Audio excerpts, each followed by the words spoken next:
Here is your workshop. All you have is a one-car garage. You need to park your car every night.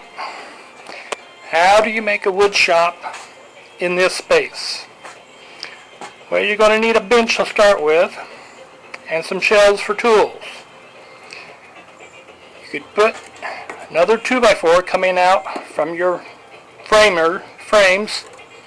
Put two 2x4s at the bottom of your base here, and that's what you're going to hang a 4x4 piece of plywood off of for your workbench. Attach your hinges with large screws so they can support the weight, and have the hinges so they can fold up. Attach a piece of rope at the bottom, act as a handle to pull it up. And it will also hold it up on a nail, hold it up out of the way. Attach your legs with hinges also, so it folds up nice and neat. Little wires up and up. Hold it in, and you'll notice I braced the 4x4 plywood with 2x4s to add strength on the corners for hammering. And I use 2 layers of 1/2 inch. You really want something about 1 inch thick and give you a nice solid table. I use chipboard, but if I had to do it over again, I would use regular plywood. Chipboard starts to flake off after being used for quite a bit. Now, whenever you have free time, you want to do a woodworking project, very simply, you now have your workbench.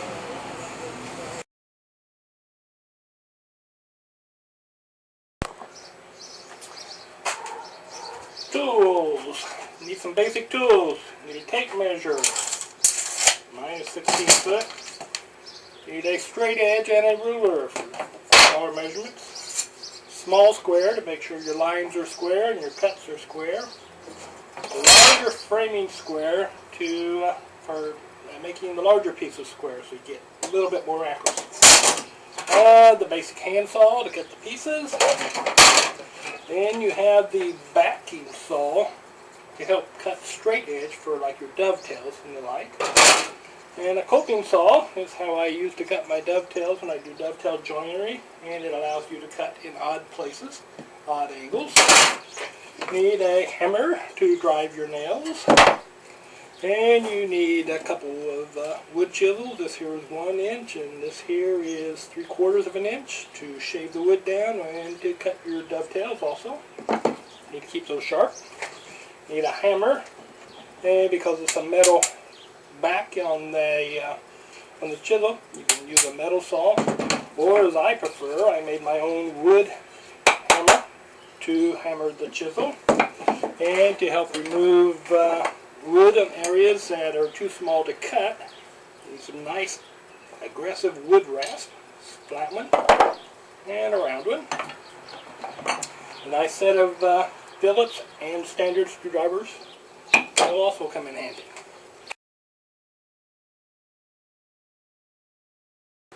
Basic power tools you'll need. Electric drill. And I like to cut my large sheets of plywood or just my plywood with a jigsaw. So you'll also need some 2x4s in varying lengths to put your cutting stock on. So you can cut it without jamming your blade into the ground.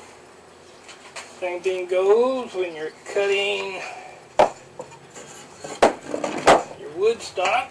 You want to adjust your power saw so it doesn't go down below, and the 2x4 will keep it off the ground. So you cut the wood till you get it down to smaller sizes. A little bit fancier roto zip saw that seems to come in handy for some things. And you have your router, power router.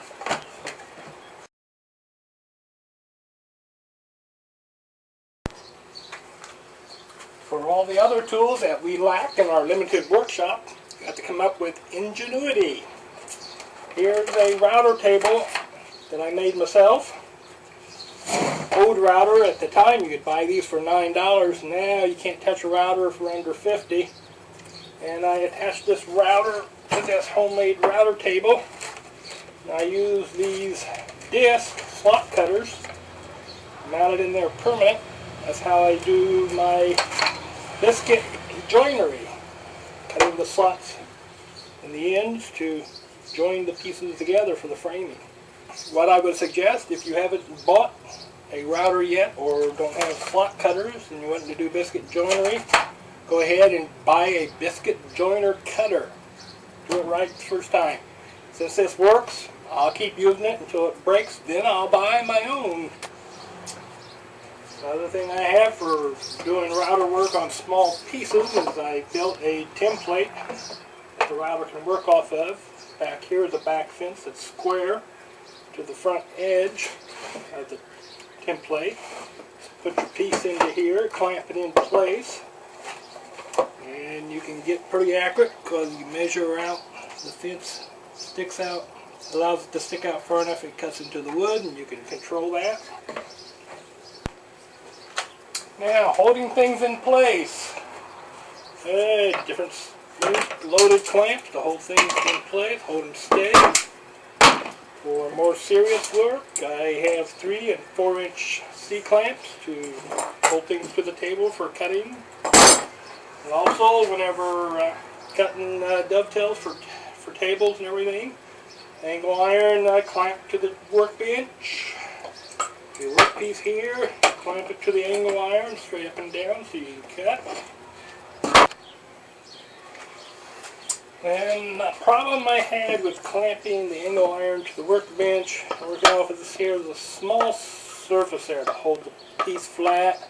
That tended to cause me some problems at times. So what I did is I came up with this monstrosity to hold the largest piece I'd probably use, which is 12 inches. It's made out of angle iron again.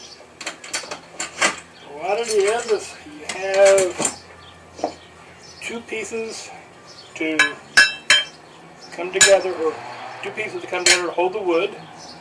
And then you have another piece on the bottom to make it wider. So you have a wider holding surface. So the clamping of the jaws is here. This is where the piece fits in. Welded nuts to the back side. Drilled the holes big enough that the bolts could fit through and be adjusted. Made a tool for adjusting that, quick and easy. And as you can see, it has 3 pieces on the bottom. And it welded a nut on the back here, and that screws into the bottom of the table. To make it go easier, I use a block of wood for spacer to fit in there. So you have a lot wider surface to hold that. 2 on the front, 3 on the back. And that shows where your ingenuity have to come in on some things. Make your own tools. Another problem I had to resolve is when gluing pieces of wood together, how to get them square, which is the key element in a successful cabinet making, is every chance you get, make things square and straight.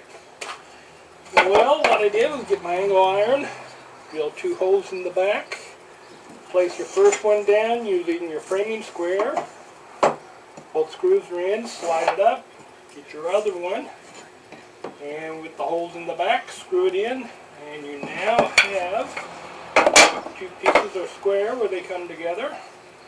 Clamp it down with your clamp or your spring clamp until they've set up.